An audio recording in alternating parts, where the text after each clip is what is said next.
BSc first year के second semester mathematics के एक और लेक्चर में आप सभी प्यारे बच्चों का स्वागत करता हूं। मैं हूं आपका भैया ऋषभ सिंह और आप सभी देख रहे हैं आपका अपना यूट्यूब चैनल ऋषि क्लासेस। और आज के इस वीडियो में हम बात करने वाले हैं जो हमारा पेपर है matrices and differential equations and geometry, उसका जो 5th यूनिट है जिसमें हम पढ़ रहे थे कि हमारे पास सिस्टम ऑफ कॉनिक्स क्या होता है, उसी का ही हम सेकंड लेक्चर लेकर आ चुके हैं। जैसा कि आप सभी बच्चों को पता है कि हम ऑलरेडी यूनिट 5th में एक चैप्टर को कंप्लीट कर चुके हैं जिसका नाम था general equation of second degree, और यह दूसरा चैप्टर इस यूनिट 5th के अंतर्गत हम डिस्कस कर रहे हैं। तो चलिए अपने इस लेक्चर की शुरुआत करते हैं। बस अगर आप लोग पिछले लेक्चर्स को नहीं देखे हैं तो पूरे प्लेलिस्ट का लिंक आप सभी को डिस्क्रिप्शन में मिल जाएगा। हम ऑलरेडी पढ़ चुके हैं कि मैट्रिसेस क्या होता है, डिफरेंशियल इक्वेशंस क्या होते हैं। ठीक है, अब यहां पर हम बात करने वाले हैं कि सिस्टम ऑफ कॉनिक्स का यह दूसरा लेक्चर है। तो हमने पहले लेक्चर में यह बात कर लिया था कि हमारे पास कैसे कोई भी कॉनिक जो होता है वह कैसे इलिप्स को रिप्रेजेंट करता है, सर्कल को रिप्रेजेंट करता है, हाइपरबोला को रिप्रेजेंट करता है, पैराबोला को रिप्रेजेंट करता है, पेयर ऑफ स्ट्रेट लाइन को रिप्रेजेंट करता है। इन सभी चीजों के बारे में हम ऑलरेडी बात कर चुके हैं।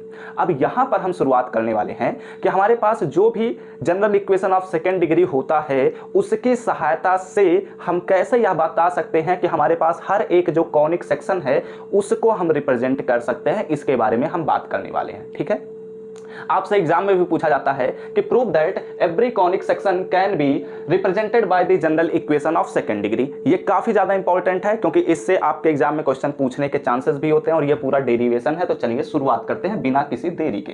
ठीक है, पिछले लेक्चर्स को देख चुके होंगे तो आपको सब कुछ आइडिया होगा। अब चलिए हम शुरुआत करते हैं। हम सपोज कर लेते हैं let the general equation of second degree. ठीक है, let the general equation of second degree, जो हमारे पास सेकेंड डिग्री का इक्वेशन है, जनरल इक्वेशन वो क्या है हमारे पास सेकेंड डिग्री का जो जनरल इक्वेशन है वो है ax² प्लस 2hxy प्लस हमारे पास है by² प्लस है 2gx एंड प्लस है 2fy and plus c is equal to 0 है। ये हम बना लेते हैं इक्वेशन नंबर 1। अब ध्यान से सुनना, मैं ऑलरेडी आपको यह बात बता चुका हूं कि हमारे पास यह जो इक्वेशन 1 है जिसे हम कहते हैं general equation of second degree, यह इलिप्स को भी रिप्रेजेंट करता है, स्ट्रेट लाइन को भी रिप्रेजेंट करता है, पैराबोला को भी रिप्रेजेंट करता है, हाइपरबोला को भी रिप्रेजेंट कर सकता है और साथ ही साथ यह सर्कल को भी रिप्रेजेंट कर सकता है अलग अलग कंडीशन में। ठीक, तो अगर हम इसे कह रहे हैं कि ये हमारे पास पूरा, चूंकि ज्योमेट्री पर हमें बात करना है तो ध्यान से सुनना, हम चूंकि अगर यह कह रहे हैं कि यह एक किसी भी चीज को रिप्रेजेंट करता है, किसी भी कॉनिक सेक्शन को रिप्रेजेंट कर सकता है, तो वो एक्चुअली जब रिप्रेजेंटेशन होगा तो वह या तो वह कोऑर्डिनेट्स पर ही तो होगा, एक्स एक्सिस और वाई एक्सिस के बीच में ही होगा। तो हम क्या करते हैं कि ये जो हमारे पास कोऑर्डिनेट हैं, ठीक है, ध्यान से सुनना, इनके बीच एक्चुअली 90 डिग्री ही होता है, ये बात हमें पता होता है। ये हमारे पास एकदम पैरेलल होता है और ये हमारे पास एकदम ऊर्ध्वाधर होता है। ठीक है, तो अगर हम बात करते हैं कि ये जो हमारे पास एक्सिस आप सभी के सामने दिखाई दे रहे हैं, इन्हें मैं क्या करता हूं, थोड़ा सा रोटेट कर देता हूं। क्या करने वाला हूं, ध्यान से सुनना, इसे मैं थोड़ा सा रोटेट करने वाला हूं। मतलब कहने का यह मतलब है कि थीटा एंगल पर हम इसको रोटेट कर देते हैं। तो जब हम रोटेट करेंगे तो उस सिचुएशन में सपोज कर लेते हैं कि ये हमारे पास एक्स एक्सिस कुछ यहां पर चला आएगा। ठीक है, ये हमारे पास एक्स एक्सिस हो गया, तो सपोज कर लेते हैं ये एक्स डैश हमने रिप्रेजेंट कर दिया, और जो वाई एक्सिस है चूंकि ये एक्स एक्सिस चला गया तो इसके 90 डिग्री पर ही तो वाई एक्सिस होगा। तो हम सपोज कर लेते हैं कि ये थोड़ा सा जब रोटेट हुआ तो यहाँ से थीटा एंगल रोटेट हुआ है, तो यहाँ से भी हम थीटा एंगल पर ही एक और एक्सिस को ले लेते हैं। ये जो सेंटर है, जो ओरिजिन है वो बदलेगा नहीं, यह बात ध्यान में रखिएगा। और यहाँ पर भी हमारे पास थीटा एंगल बन रहा है और ये भी हमारे पास वाई एक्सिस है, वाई डैश हमने सपोज कर लिया।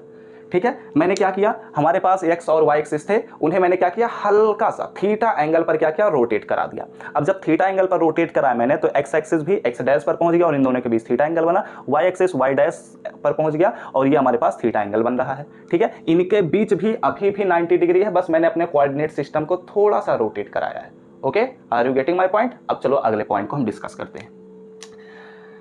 लेट हम क्या कर रहे हैं कि हम अपने एक्सिस को रोटेट करा रहे हैं। लेट रोटेट, या फिर ऐसे कह सकते हैं रोटेट, क्या किया, इसको रोटेट करा दिया। तो जब हम थीटा एंगल से इसको रोटेट कराए, और यहाँ पर यह बड़ी बात ध्यान में रखना कि जो हमारे पास ओरिजिन है वो बदल नहीं रहा है, तो यहाँ पर इसको भी मैं मेंशन कर दे रहा हूँ, विदाउट चेंजिंग। ठीक है, विदाउट चेंजिंग द ओरिजिन। ठीक है, हम ओरिजिन को नहीं बदल रहे हैं। एंड इस सिचुएशन में हम क्या कर रहे हैं, एंड वी गेट, और हम प्राप्त कर ले रहे हैं, we get a new coordinate. ठीक है, न्यू कोऑर्डिनेट एक्सिस। ठीक है, हम क्या कर रहे हैं, एक नए कोऑर्डिनेट एक्सिस को प्राप्त कर ले रहे हैं जो कि थीटा एंगल पर है।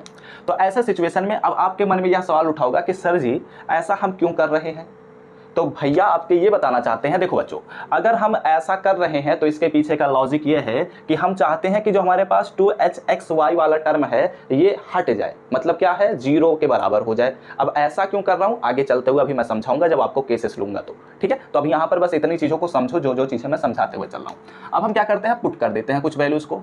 हम क्या करने वाले हैं कि जहां जहां पर हमारे पास स्मॉल x लिखा गया है उनके जहां पर हम capital X cos theta and minus capital Y sin theta रखने वाले हैं, एंड जहां जहां पर हमारे पास स्मॉल y लिखा गया है वहां वहां पर हम कैपिटल X sin थीटा रखने वाले हैं and plus capital Y cos theta रखने वाले हैं, ठीक है, इक्वेशन फर्स्ट में। तो इन इक्वेशन फर्स्ट भी मेंशन कर देता हूं, इन इक्वेशन फर्स्ट, ठीक है। तो अब जब इक्वेशन फर्स्ट में इन वैल्यूज को रखेंगे तो क्या मिलेगा हमें, यहाँ पर देखते हैं, यहाँ पर a रहेगा, x के यहाँ पर हमें capital X cos theta and minus capital Y sin theta का होल स्क्वायर करना है, एंड हमारे पास प्लस 2h स्मॉल x के यहाँ पर capital X cos theta and minus capital Y sin theta, and small y के यहाँ पर हमें क्या रखना है, कैपिटल X sin थीटा हमें रखना है, and plus capital Y cos theta हमें यहाँ पर रखना है, ठीक है।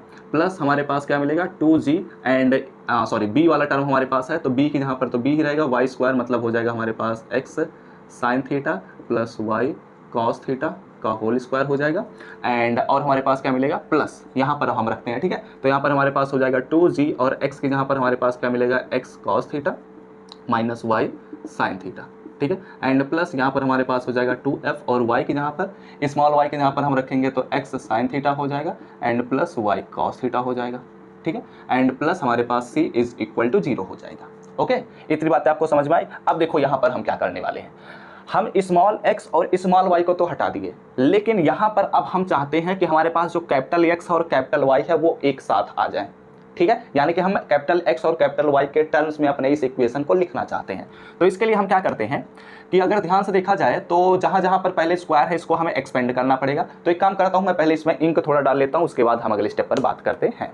तो अब चलिए इसको हम सिंप्लीफाई करते हैं। यहाँ पर पहले स्क्वायर को हम तोड़ देते हैं ताकि और भी चीज़ों को हम सिंप्लीफाई कर सकें, और साथ ही साथ चलो मल्टीप्लाई भी करते चलता हूँ। यहाँ पर हो जाएगा हमारे पास जब x square cos square theta हो जाएगा और यहाँ पर ए से मल्टीप्लाई होगा तो यहाँ पर ओ और हमारे पास क्या मिलेगा, ओ और हमारे पास मिलेगा a x square cos square theta हो जाएगा and plus a y square sine square theta हो जाएगा, ठीक है, एंड यहाँ पर हमारे पास क्या मिलेगा, minus 2a x y cos theta हो जाएगा एंड साइन थीटा हो जाएगा, ठीक है। अब यहाँ पर देखते हैं, यहाँ पर हमारे पास क्या मिलेगा 2h और साथ ही साथ हमें मल्टीप्लाई भी करते चलना है। तो यहाँ पर हमारे पास हो जाएगा 2h एंड x से मल्टीप्लाई होगा तो एक्स स्क्वायर हो जाएगा, कॉस थीटा से साइन थीटा में मल्टीप्लाई होगा तो यहाँ पर हमारे पास हो गया कॉस थीटा साइन थीटा, ठीक है, एंड यहाँ से इसका भी मल्टीप्लिकेशन होगा तो प्लस 2h एंड हमारे पास हो जाएगा x y cos square theta, and यहाँ पर हम क्या करेंगे, इसका भी मल्टीप्लिकेशन करना है तो माइनस हमारे पास क्या हो जाएगा 2h एंड x और y हो जाएगा तो एक्स वाई और यहाँ पर साइन स्क्वायर थीटा हो गया, ठीक है, एंड यहाँ पर इसका भी मल्टीप्लिकेशन करना है तो माइनस हमारे पास हो जाएगा 2h एंड y से y स्क्वायर हो जाएगा तो y square sine theta and cos theta हो जाएगा, ठीक है। आइए अगले पॉइंट को डिस्कस करते हैं। यहाँ पर हमारे पास अगला पॉइंट है तो प्लस वहाँ पर भी जब हम एक्सपेंशन करेंगे तो b हो जाएगा x square sine square theta हो जाएगा एंड हमारे पास हो जाएगा plus b y square cos square theta है, ठीक है, एंड यहाँ पर हमारे पास क्या होगा, प्लस यहाँ पर हो जाएगा 2b x y sine theta and हमारे पास हो जाएगा कॉस थीटा, ठीक है, ये भी हो गया हमारे पास। अब यहाँ पर भी हमें ऐसे ही करना पड़ेगा तो प्लस 2g एंड यहाँ पर हम जब मल्टीप्लाई करेंगे तो हमारे पास मिलेगा x cos थीटा एंड यहाँ पर जब मल्टीप्लाई करूँगा तो minus 2g y sine theta हो जाएगा एंड यहाँ पर हम जब मल्टीप्लाई करेंगे तो plus 2f x sine theta हो जाएगा एंड यहाँ पर जब मल्टीप्लाई करेंगे तो plus 2f y cos theta हो जाएगा and plus c is equal to हमारे पास 0 हो गया, ठीक है, ये हमने एक्सपेंशन किया। अब अगले पॉइंट पर हम क्या करेंगे, ध्यान सुनिएगा। अब यहाँ पर हम करेंगे कि एक्स स्क्वायर को एक साथ लेंगे, वाई स्क्वायर को एक साथ लेंगे, एक्स वाई को एक साथ लेंगे और जो हमारे पास एक्स एंड वाई बच रहे हैं उनको भी अलग अलग लेंगे और फिर हमारे पास सी एक टर्म रहेगा ही रहेगा। तो चलो अब क्या एक साथ इकट्ठा करते हैं। तो यहाँ पर एक्स स्क्वायर को मैं कॉमन लूँगा तो यहाँ पर क्या बचेगा, ए कॉस स्क्वायर थीटा, ठीक है, ए कॉस स्क्वायर थीटा मिला। अब देखते हैं कहाँ कहाँ पर एक्स स्क्वायर है, यहाँ पर एक्स स्क्वायर है तो बच क्या रहा है, एक्स स्क्वायर को मैंने कॉमन लिया तो बचा क्या, 2h plus 2h sine theta cos theta, ठीक है, ये बचा। और एक्स स्क्वायर कहाँ पर है, तो और एक्स स्क्वायर हमारे पास यहाँ पर है तो plus b sign square theta हो जाएगा, ठीक है, एंड और तो कहीं एक्स स्क्वायर है नहीं तो छोड़ते हैं। अब प्लस हम बात करेंगे एक्स वाई पर तो एक्स वाई पर अगर हम बात करते हैं तो यहाँ पर हमारे पास दिख रहा है फिलहाल माइनस, तो यहाँ पर माइनस एक्स वाई को हम कॉमन ले लेते हैं। एक्स वाई कहाँ पर है, यहाँ पर भी है और यहाँ पर भी है, यहाँ पर भी है, और x y x y x y और कहीं नहीं है। ठीक है, तो हम क्या करते हैं, चूंकि हर जगह हमारे पास 2xy देखने को मिल रहा है, तो हम क्या करते हैं 2xy को कॉमन ले लेते हैं। बच क्या रहा है हमारे पास, बच रहा है हमारे पास कॉस थीटा साइन थीटा। ठीक है, और यहाँ पर 2a बच भी रहा है। ठीक है, एक काम करते हैं, ध्यान से सुनना, यहाँ पर हम माइनस के बजाय यहाँ पर हम प्लस को कॉमन ले लेते हैं, तो बचेगा क्या, minus a cos theta sine theta बचेगा। ठीक है, एंड यहाँ से ये हो गया, और यहाँ से अगर देखा जाए तो हमारे पास 2h कॉस स्क्वायर थीटा बच रहा है। ठीक है, 2 को ऑलरेडी हम कॉमन ले चुके हैं, 2xy को कॉमन लिए हैं, तो हमारे पास h कॉस स्क्वायर थीटा मिल रहा है। ठीक है, एक काम करते हैं 2 को भी अंदर ले लेते हैं, या फिर चलो बाद में भी लिया जा सकता है, कोई दिक्कत की बात नहीं। ये हमारे पास हो गया, और यहाँ पर हमारे पास क्या मिल रहा है, 2 हमने ऑलरेडी कॉमन लिया है, तो xh, और यहाँ पर हमारे पास क्या मिलेगा, साइन स्क्वायर थीटा मिलेगा। ठीक है, और कहाँ पर हमारे पास था, और यहाँ पर हमारे पास है, तो यहाँ पर मिल रहा है, चूंकि 2xy को हमने कॉमन लिया है तो b मिल रहा है। ठीक है, तो यहाँ पर हमारे पास हो जाएगा b sine theta cos theta.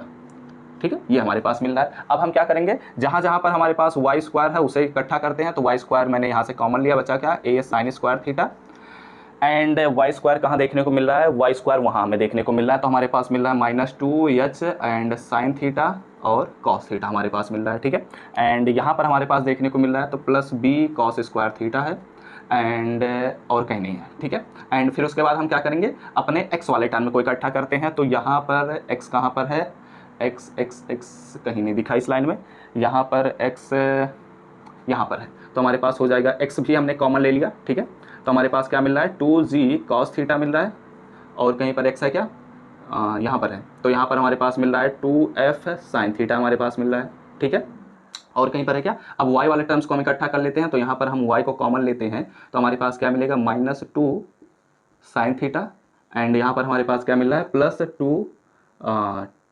+2 यहाँ पर g भी बचा था ना, 2g साइन थीटा, और यहाँ पर 2f कॉस थीटा हमारे पास मिल रहा है। ठीक है, और plus c is equal to क्या हो जाएगा, 0 हो जाएगा। अब इतनी बातें आपको समझ में आई होंगी, मैंने कुछ नहीं किया, बस कॉमन लिखा है। ठीक है, अब यहाँ पर हम क्या करते हैं, चूंकि हम चाहते हैं कि हमने आप सभी को ऑलरेडी बताया है कि हम चाहते हैं कि एक्स वाई वाला जो टर्म है वह 0 हो जाए, तो यह कब हो सकता है, इसके लिए हमें बात करना है। ये इक्वेशन फर्स्ट है, ये हमारे पास इक्वेशन सेकेंड है। ठीक है, तो यहाँ पर मैं एक लाइन लिख देता हूँ कि equation second is the transformed ठीक है, transformed form of equation first. ठीक है, इक्वेशन फर्स्ट का जो हमारे पास इक्वेशन सेकंड है, यह ट्रांसफॉर्म्ड फॉर्म है। ठीक है, लेकिन हम चाहते हैं कि हमारे पास एक्स वाई वाला जो टर्म है वह 0 हो जाए, तो नाउ वी वांट, हम चाहते हैं, ठीक है, we want x into y becomes 0। ठीक है, बिकम्स 0, तो अगर हम ऐसा चाहते हैं तो इसका मतलब ये हुआ कि हमें थीटा कुछ इस प्रकार से सपोज करना पड़ेगा कि ये वाला जो टर्म्स लिखा गया है ये 0 हो जाए। सो इसलिए हम क्या करते हैं, we need to choose theta such that, इस प्रकार हम चूज करना चाहते हैं कि हमारे पास जो -a cos थीटा लिखा हुआ, -a cos theta sine theta, and plus हमारे पास क्या है, h cos square theta, and -h sine square theta, and plus हमारे पास लिखा गया है b sine theta cos theta is equal to क्या हो जाए, 0 हो जाए। यही तो हम चाहते हैं कि ये वाला टर्म हमारे पास 0 हो जाए, तो इसलिए हम थीटा को कुछ इस प्रकार से सपोज करेंगे कि ये वाला पूरा टर्म हमारे पास 0 हो जाए। तो ऐसा अगर हम कर रहे हैं तो अब हम क्या करते हैं कि इन टर्म्स को एक साथ ले लेते हैं और इन टर्म्स को एक साथ ले लेते हैं। ठीक है, तो यहाँ पर हम क्या करते हैं, h को कॉमन ले लेते हैं, तो यहाँ पर हमारे पास क्या मिलेगा, cos square theta and minus sine square theta मिल रहा। ठीक है, एंड यहाँ पर हम क्या करते हैं, यहाँ पर एक्चुअली देखा जाए तो यहाँ पर 2 जो था वो हमने छोड़ दिया है यहाँ पर, तो एक काम करते हैं 2 को भी हम साथ में ले लेते हैं, तो यहाँ पर हमारे पास 2 से मल्टीप्लिकेशन है, ये बात ध्यान में रखिएगा। ठीक है, तो अब यहाँ पर 2 को भी हमने ले लिया। अब अगले स्टेप में हम क्या करने वाले हैं, एक्चुअली 2 को छोड़ा भी जा सकता था, लेकिन मैं 2 को साथ में ले रहा हूँ क्योंकि इसका हम उपयोग करने वाले हैं। तो अब हम क्या करते हैं कि ये हमने इकट्ठा कर लिया और इसको अब हमें इकट्ठा करना है। तो एक काम करते हैं ना कि यहाँ पर भी साइन थीटा कॉस थीटा, यहाँ पर भी साइन थीटा कॉस थीटा है, तो इकट्ठा है तो कॉमन ले लेते हैं। तो यहाँ पर हमारे पास प्लस, ठीक है, और यहाँ पर हमारे पास क्या मिल रहा है, b, और यहाँ पर -a मिल रहा है। ठीक है, और 2 हमारे पास ऑलरेडी पड़ा हुआ है, इन दोनों टर्म्स में 2 का मल्टीप्लिकेशन हो चुका है, इसमें अभी मल्टीप्लिकेशन करना बचा हुआ है, तो 2 साइन थीटा और कॉस थीटा हमने बना दिया इज इक्वल टू क्या हो गया, 0 हो गया। ठीक है। अब यहाँ पर हम क्या करते हैं, अगले स्टेप को यहाँ पर मैं लिख देता हूँ ताकि अगले स्टेप को यहीं पर लिखा जा सकता है।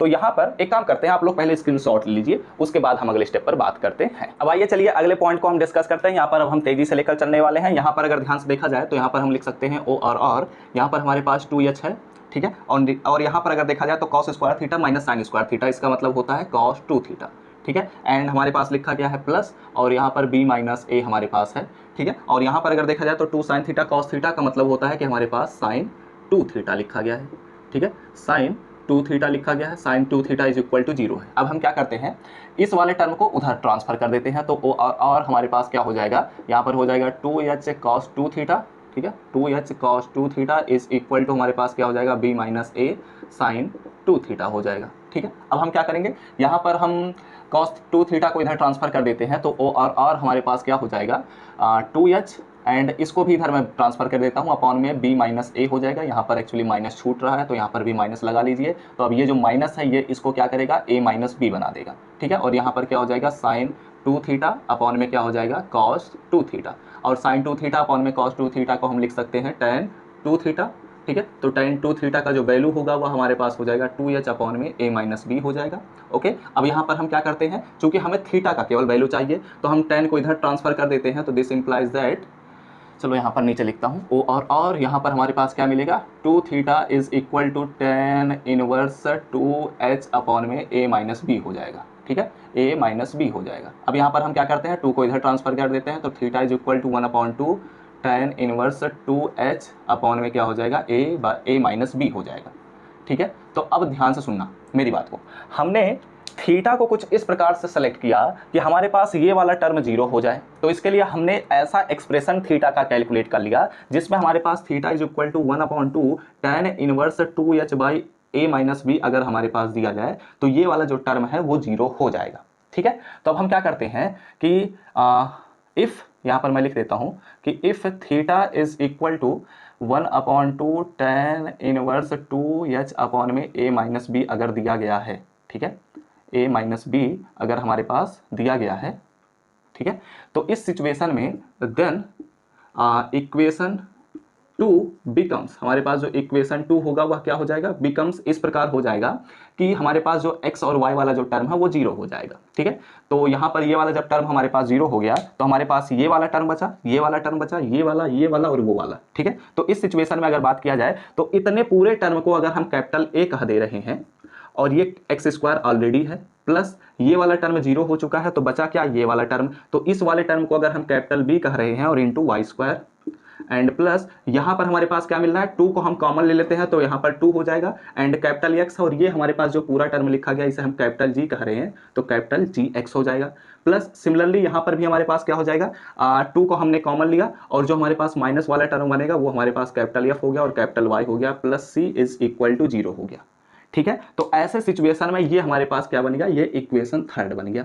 अब हम अपने आधा काम को कंप्लीट कर चुके हैं कि हमारे पास जो इक्वेशन नंबर 2 था इसमें चूंकि हम चाहते थे कि हमारे पास x और y वाला जो टर्म है वो क्या हो, एलिमिनेट हो जाए, 0 के बराबर हो जाए। तो ये कब 0 हो सकता था, जब ऐसा हम थीटा सपोज कर लें कि ये वाला टर्म हमारे पास क्या हो जाए, 0 हो जाए। तो इस केस के लिए हमने क्या किया, इसको 0 के बराबर सब्स्टिट्यूट किया और यहाँ से हमने एक थीटा का वैल्यू निकाल लिया, और यह जो थीटा का वैल्यू है वह इस प्रकार से है कि ये वाला टर्म 0 हुआ, इसलिए हमारे पास जो यह इक्वेशन 2 है वह इक्वेशन 3 में कन्वर्ट हो गया है, ठीक है। जो कैपिटल A है वो इतने के बराबर है, जो कैपिटल B है वह इतने के बराबर है, एंड सो ऑन, ऑलरेडी आप लोग समझ गए, ठीक है। तो अब यहाँ पर हम क्या करने वाले हैं, समझने का प्रयास करिएगा। मैं पहले इसे इरेज करता हूँ, उसके बाद अगले स्टेप पर बात करते हैं।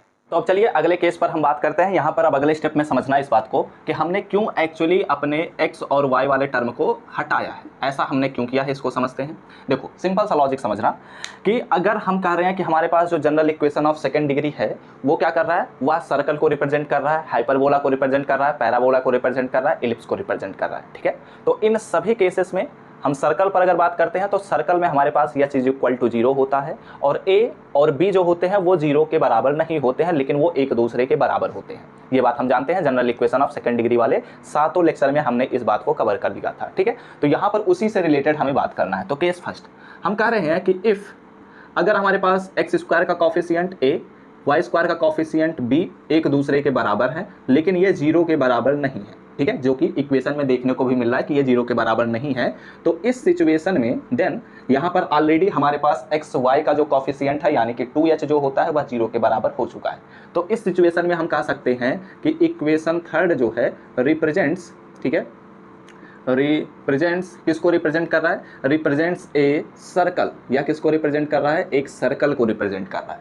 ठीक है, अब हम बात करते हैं केस नंबर 2 पर। ठीक है, सॉरी, केस नंबर 2 पर अगर हमें बात करना है तो समझना इस बात को कि केस नंबर 2 में ध्यान से सुनना मेरी बात को, अगर हम कह रहे हैं कि यह या तो इक्वेशन जो हमारे पास थर्ड है या तो यह हमारे पास हाइपरबोला को रिप्रेजेंट कर रहा है या तो एलिप्स को रिप्रेजेंट कर रहा है। ठीक है, तो हाइपरबोला और एलिप्स कब रिप्रेजेंट होता है, जब h square is less than a b होता है और जब h square is greater than a b होता है, ये बात हम जानते हैं। ठीक है, तो यहाँ पर मैं ऑलरेडी कह चुका हूँ कि हमारे पास एच का जो वैल्यू है वह 0 के बराबर है। तो अगर एच का वैल्यू 0 के बराबर है, समझना इस बात को, मैं यहाँ पर लिखता हूँ, हमारे पास हाइपरबोला का केस कब बनता है, ठीक है, हाइपरबोला और इलिप्स। ठीक है, तो अगर हाइपरबोला और इलिप्स के केस पर हम बात करते हैं तो एच स्क्वायर इज, अगर हमारे पास हाइपरबोला का केस है तो h square is greater than, sorry, less than a b होता है। ठीक है, एंड यहाँ पर हमारे पास h square is greater than a b होता है, यही तो होता है। अब ध्यान से सुनना, अगर हाइपरबोला के केस में h square is greater than, sorry, less than a b है और हमारे पास इलिप्स के केस में h square is greater than a b है, तो यानी कि हम ऑलरेडी यह बात कह चुके हैं कि एच का वैल्यू हमारे पास 0 है। तो हाइपरबोला का केस यहाँ पर यह क्या बन जाएगा कि हमारे पास 0 से बड़ा ए बी चाहिए, और यहाँ पर अगर हम कह रहे हैं कि एच स्क्वायर ऑलरेडी 0 है तो यानी कि यहाँ पर हमें 0 से छोटा ए बी चाहिए। तो यह तभी पॉसिबल है जब ए और बी दोनों ही 0 के बराबर ना हो, तभी तो पॉसिबल है, क्योंकि अगर एक भी 0 के बराबर हो गया तो ये जो ए बी का वैल्यू मिलेगा वह भी 0 के बराबर हो जाएगा, तब तो वह लेस देन और ग्रेटर देन का कोई भी कंडीशन सेटिस्फाई नहीं कर पा रहा है, पैराबोला का कंडीशन बनने लग जाएगा। ठीक है, समझ गए इस बात को ना। तो इसलिए अब हम यहां पर क्या करेंगे, let neither a nor b, यानी कि ए और बी नॉट इक्वल टू 0, ठीक है, नॉट इक्वल टू 0, यानी कि ये दोनों ही हमारे पास 0 के बराबर नहीं है। तब इस सिचुएशन में हम क्या करेंगे, देन हमारे पास यहाँ पर मिलेगा a x square plus b y square. ठीक है, यहाँ पर स्मॉल वाई नहीं है, यहाँ पर कैपिटल वाई है। तो एक काम करते हैं ना, एक्स वाले टर्म को एक साथ पहले रख लेते हैं, 2gx and plus b y square and plus 2fy plus c is equal to 0 है। ठीक है, अब यहाँ पर अगर हम अगले पॉइंट को डिस्कस करते हैं तो ध्यान से सुनना कि यहाँ पर अब हम क्या करते हैं, x को हम कॉमन ले लेते हैं। तो अगर x को कॉमन लेंगे तो यहाँ पर क्या मिलेगा, a, स्मॉल ब्रैकेट ले लेते हैं, a, एक काम करते हैं, x को ना कॉमन लेते हुए यहाँ पर a को ही कॉमन ले लेते हैं। तो अगर a को कॉमन लिया मैंने तो यहाँ पर क्या मिला, x square plus 2g/a and x हो जाएगा। ठीक है, यहाँ पर हम क्या करते हैं, यहाँ पर हम b को कॉमन ले लेते हैं तो यहाँ पर क्या मिलेगा, y square plus 2f/b and into y हो जाएगा plus c is equal to क्या हो जाएगा, 0 हो जाएगा। ठीक है, अब यहाँ पर अगले पॉइंट को अगर हम डिस्कस करते हैं तो वेट अ मिनट, यहाँ पर एक्चुअली उल्टा हो गया है ना, हाँ, यहाँ पर थोड़ा सही कर लेना, मैंने गलती से कुछ और बता दिया। यहाँ पर हमारे पास इलिप्स होता है, ठीक है, ये इलिप्स का कंडीशन है ना, और ये हमारे पास हाइपरबोला का कंडीशन है। ठीक है, चलो अच्छा किया मैंने सही कर दिया, नहीं तो आप लोग कमेंट करना शुरू कर देते हैं। चलो सही है ना, चलें अगले पॉइंट को डिस्कस करें। चलो अगले पॉइंट को हम डिस्कस करते हैं। तो यहाँ पर हम चूँकि बनाना चाहते हैं कि ये हमारे पास या तो हाइपरबोला बन जाए या तो इलिप्स बन जाए, तो उसके लिए हम क्या करते हैं, यहाँ पर एक काम कर देते हैं, a और यहाँ पर एक्स स्क्वायर प्लस यहाँ पर हमारे पास है 2g/a into x and plus, ठीक है, एंड यहाँ पर हम क्या करते हैं, g²/a स्क्वायर को हम जोड़ देते हैं। ठीक है, एंड यहाँ पर हम क्या करते हैं, b और यहाँ पर y square plus 2f/b into y and plus हमारे पास क्या हो जाएगा, यहाँ पर हो जाएगा f²/b स्क्वायर को हम क्या कर रहे हैं, जोड़ रहे हैं। लेकिन इस बात का भी ख्याल रखिएगा, यहाँ पर अगर ध्यान से देखा जाए तो g²/a को ही जोड़ा गया है, क्योंकि यहाँ पर a को कॉमन भी तो साथ में लिया गया है, या फिर दूसरे शब्दों में कहूँ तो जितना हमने जोड़ा है उतना हमें घटाना भी पड़ेगा। तो जब हमें घटाना पड़ेगा तो हम कितना घटाएंगे, क्योंकि हमारे पास a ऑलरेडी कॉमन में भी है तो इस टर्म से भी तो कॉमन है, तो इसलिए जो हमारे पास सब्ट्रैक्शन होगा वो तो हमारे पास होगा g²/a का, और यहाँ पर भी सेम केस बनेगा, तो यहाँ पर भी हमारे पास जो सब्ट्रैक्शन होगा वह f²/b का होगा, और हमारे पास c प्लस और जो हमारे पास c है वह तो ऑलरेडी है, तो ये हमारे पास 0 का केस बना। ठीक है, अब यहाँ पर हम क्या करते हैं, इस वाले टर्म को राइट हैंड साइड भेज देते हैं, तो यहाँ पर अगले स्टेप में आपको क्या करेंगे, इसको ऐसे कर लेंगे। ठीक है, ये हमारे पास अगला स्टेप बन जाएगा। ठीक है, तो मैं फिलहाल यहाँ पर इरेज करते हुए इसी स्टेप में मैंने बात कर लिया। ठीक है, अब ये वाला जो हमारे पास पूरा टर्म लिखा गया है इसे हम d के बराबर रख सकते हैं। ठीक है, तो एक काम करते हैं, पहले आप लोग इसका स्क्रीनशॉट लीजिए क्योंकि मुझे इरेज करना पड़ेगा, उसके बाद हम अगले स्टेप पर बात कर पाएंगे। यहाँ तक सभी चीज़ों को नोट डाउन कर चुके होंगे, तो अब चलिए अगले पॉइंट को हम डिस्कस करते हैं। ठीक है, यहाँ पर अगर हम अगले पॉइंट को डिस्कस करते हैं तो हमें क्या मिलेगा, ध्यान दीजिएगा। यहाँ पर इसको हम थोड़ा और सिंप्लीफाई कर देते हैं, तो यहाँ पर हमारे पास a रहेगा ही रहेगा, और यहाँ पर x प्लस, और यहाँ पर अगर बात किया जाए तो ये हमारे पास होल स्क्वायर का फार्मूला मैंने बनाया है, तो g/a का होल स्क्वायर बन जाएगा, एंड प्लस हमारे पास क्या है b, और यहाँ पर हमारे पास y प्लस f/b का होल स्क्वायर बन जाएगा, इज इक्वल टू हमारे पास क्या मिलेगा, d मिल जाएगा। ठीक है, इक्वल टू मैंने d किया है। अब यहाँ पर ध्यान दीजिए कि हमें क्या करना पड़ेगा। अब यहाँ पर एक्चुअली ये इक्वेशन 3 है और इसे हम बना लेते हैं चलो इक्वेशन नंबर 4। ठीक है, अब ध्यान दीजिएगा, चूंकि हम जब अपने कोऑर्डिनेट्स को रोटेट कर रहे थे तो हमारा जो ओरिजिन था वो तो उसी पॉइंट पर था, हमने ओरिजिन को हटाया नहीं था। लेकिन इस बार हम क्या कर रहे हैं, नाउ वी शिफ्ट, हम क्या करने वाले हैं, शिफ्ट करने वाले हैं। नाउ वी शिफ्ट ओरिजिन, ठीक है, now we shift origin to, एक नए पॉइंट पर शिफ्ट कर देते हैं जिसका वैल्यू हमारे पास है g/-g/a और -f/b। ठीक है, देन ठीक है, इस सिचुएशन में इक्वेशन 4 जो है वह क्या हो जाएगा, बिकम्स, वह कुछ नया बन जाएगा। कैसे बनेगा, कुछ इस प्रकार से बन जाएगा। ये जो हमारे पास इक्वेशन बनेगा वो हमारे पास हो जाएगा a, और इस सिचुएशन में हमारे पास यह हो जाएगा x डैश का whole square plus b, and यहाँ पर y डैश का होल स्क्वायर बन जाएगा, इज इक्वल टू d। ठीक है, मतलब कहने का ये मतलब है, अगर आप लोग इस लाइन को नहीं लिखते हैं तो भी कोई दिक्कत की बात नहीं है, हम इस पूरे वैल्यू को x डैश बता दिए और इस पूरे वैल्यू को y डैश हमने बता दिया। ठीक है, और दोनों ही कैपिटल में है। ओके, अब चलिए अगले पॉइंट को हम डिस्कस करते हैं। यहाँ पर इसी इक्वेशन को कुछ इस प्रकार भी लिखा जा सकता है, x डैश का होल स्क्वायर बटे d, एंड प्लस यहाँ पर हमारे पास b तो रहेगा ही, एंड y डैश का होल स्क्वायर बटे d इज इक्वल टू क्या हो जाएगा, 1 हो जाएगा। ठीक है, अब यहाँ पर अगर a से हम डिवीजन करना चाहते हैं तो मध्य गुणे मध्य और बाह गुणे बाह होता है, तो d/a हो जाएगा, एंड यहाँ पर भी अगर हम b से डिवीजन करना चाहते हैं तो मध्य गुणे मध्य और बाह गुणे बाह हो जाएगा। ठीक है, तो यहाँ पर ये वैल्यू मिल जाएंगे। अब ये हमारे पास एक नया इक्वेशन बन गया, तो हम सपोज कर लेते हैं ये हमारे पास इक्वेशन नंबर है 5। ओके, अब देखो, हम चूंकि आप सभी को अभी बताया कि हम इस केस में एलिप्स और हाइपरबोला को बनाना चाहते हैं। ठीक है, तो आपके नज़र में तो अब बहुत सारी चीज़ें दिखनी शुरू हो गई हैं। अगर ये दोनों ही हमारे पास पॉजिटिव होते तो एलिप्स बन जाएगा, अगर दोनों में से कोई भी एक नेगेटिव हुआ तो वह क्या बन जाएगा, हाइपरबोला बन जाएगा। तो चलिए अब इस पर हम बात कर लेते हैं। वैसे भी मैंने आप सभी को पिछले लेक्चर में बताया था कि हाइपरबोला का स्टैंडर्ड इक्वेशन क्या होता है और हमारे पास एलिप्स का क्या होता है। ठीक है, तो आप सभी से मैं उम्मीद कर रहा हूँ कि आपको यह बातें याद होंगी। तो यहाँ पर मैं लिख देता हूँ कि इक्वेशन 5th बिकम्स, ठीक है, if equation 5th becomes ellipse. ठीक है, यह एलिप्स कब बन सकता है, व्हेन, जब हमारे पास d/a, ठीक है, एंड d/b जो हमारे पास लिखा गया है आर क्या हो, ये दोनों हमारे पास हो और पॉजिटिव। ठीक है, ठीक है, ओके, और ये हमारे पास जो इक्वेशन 5 लिखा गया है यह हमारे पास हाइपरबोला भी बन सकता है। कब बनेगा, बिकम्स हाइपरबोला। ठीक है, हाइपरबोला व्हेन, कब बन सकता है, जब हमारे पास जो d/a लिखा गया है एंड जो हमारे पास d/b लिखा गया है, इसी का ही तो वैल्यू बदल सकता है, आर अपोजिट साइन। ठीक है, ये क्या है, ये एक दूसरे के विपरीत साइन है, क्योंकि अगर हम दोनों को ही निगेटिव कहेंगे तो काम गड़बड़ हो सकता है, और दोनों को ही पॉजिटिव कहेंगे तो वो भी हमारे पास एलिप्स का केस बनेगा, निगेटिव कहेंगे तो भी हमारे पास एलिप्स का केस बनने लग जाएगा। इसलिए हम कह रहे हैं कि ये दोनों ही एक दूसरे के अपोजिट साइन में हैं। ठीक है, तो इस सिचुएशन में हम यह बात प्रूव किए कि हमारे पास जो general equation of second degree होता है वह सर्कल को भी रिप्रेजेंट करता है, वह इलिप्स को भी रिप्रेजेंट करता है और हाइपरबोला को भी अलग अलग केसेस में रिप्रेजेंट करता है। अभी हमें बात करना है पैराबोला को भी रिप्रेजेंट करेगा, तो उसके लिए आप क्या करिए, स्क्रीनशॉट लीजिए, उसके बाद हम अगले स्टेप पर बात करते हैं। अब चलिए अपने पैराबोला के केस पर हम बात करते हैं। तो ये हमारे पास इक्वेशन दिया ही गया था, जो हमने इक्वेशन आई थिंक 3rd हमने निकाला था, और इसमें अब हमें केस नंबर 3rd पर बात करना है।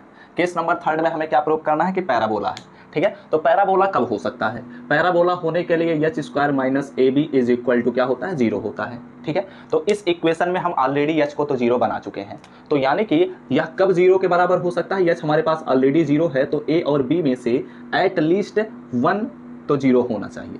हो सकता है दोनों भी 0 हो जाए, दोनों पॉसिबिलिटीज हैं। तो हम सपोज कर लेते हैं कि कोई एक 0 है, लेट अस सपोज कि a हमारे पास 0 है, तो b से मल्टीप्लाई करेंगे तो ये वैल्यू हमारे पास ओवरऑल 0 मिल जाएगा। यानी कि हमें कम से कम a और b में से एक तो हमें 0 के बराबर सपोज करते हुए चलना होगा।